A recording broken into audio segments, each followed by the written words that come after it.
मुसलमानों की तारीख में बहुत से अंदोहनाक सानेहात हुए हैं। उनमें से एक सानेहा ये भी है कि एक बहुत ही नेक, परहेजगार और जय्यद आलिम को आम मुसलमानों के कब्रिस्तान में दफन होने की इजाज़त ना दी गई।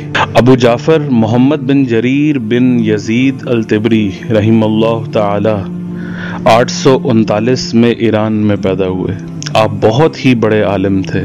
मुख्तलिफ ममालिक में तहसील इल्म के बाद बगदाद में मुकीम हो गए और आपने 923 ईस्वी में यहीं वफ़ात पाई। आपकी किताबों में से दो किताबें बहुत मशहूर हैं। तफसीर में आपकी किताब जामिउल बयान अन तावील आयल कुरान और तारीख़ में तारीख़ुल उमम वल मलूक बहुत ही शानदार किताबें हैं। खतीब बगदादी ने लिखा है कि अक़वामो मुलूक यानी कौमों, बादशाहतों और ममालिक की तारीख़ पर उनकी ये किताब बेहतरीन और मशहूर किताब है।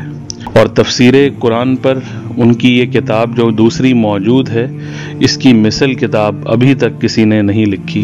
दौलत सामानिया के शहजादा मंसूर बिन नूह ने उनकी वफ़ात के 40 साल बाद उनकी तारीख की किताब का फ़ारसी तर्जमा तैयार करवाया। मगर 28 शवाल 310 हिजरी को जब इब्ने जरीर रहमतुल्लाह अलैह का बगदाद में इंतकाल हुआ तो हम्बली उलमा की शदीद मुखालफत की वजह से उनको मुसलमानों के आम कब्रिस्तान में दफन होने की जगह ना मिल सकी। इंतकाल के अगले रोज़ वो अपने मकान ही के एक हिस्से में दफन कर दिए गए।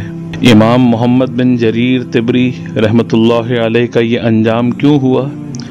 इसकी वजह एक बदगुमानी थी जो बिला तहकीक उनकी तरफ मंसूब कर दी गई थी और बढ़ते बढ़ते अपनी आखिरी हद पर पहुंच गई। असल बात यह थी कि उसी ज़माने में ईरान में एक और साहब थे जिनका नाम मोहम्मद बिन जरीर बिन रुस्तम अबू जाफ़र अल तिबरी था। ये एक शिया आलिम थे। शिया मसलक के मुताबिक उनका कहना था कि वज़ू में पाँव का धोना ज़रूरी नहीं है, सिर्फ मसा करना भी काफ़ी है। तो एक जैसे नाम होने की बिना पर कुछ लोगों ने अबू जाफ़र मोहम्मद बिन जरीर बिन यजीद अल तिबरी रहिमहुल्लाह को शिया आलिम समझ लिया। हालांकि शिया आलिम मोहम्मद बिन जरीर बिन रुस्तम अबू जाफ़र अल तिबरी थे। इस गलत फहमी की बुनियाद पर मुतशद्दिद उलमा ने, जिनमें अबू बकर मोहम्मद बिन दाऊद ज़ाहिरी भी शामिल थे, उनको शिया और राफ़ज़ी कहना शुरू कर दिया। हालांकि इमाम इब्ने जरीर तिबरी का रफ़ज़ और शियत से हरगिज़ कोई ताल्लुक़ साबित नहीं हो सकता था। तो ये हमारी तारीख़ का एक सानेहा है, एक ट्रेजेडी है, एक ब्लंडर है। इसलिए कहा जाता है कि किसी के बारे में कोई भी चीज़ अगर मीडिया के ज़रिए या लोगों के ज़रिए मंसूब कर दी जाए तो जब तक हम उसकी तस्दीक ना कर लें उस पर यकीन ना रखें, क्योंकि हम तक आने वाले बहुत से सच, बहुत से बज़ाहिरन सच झूठ का मलबा होते हैं।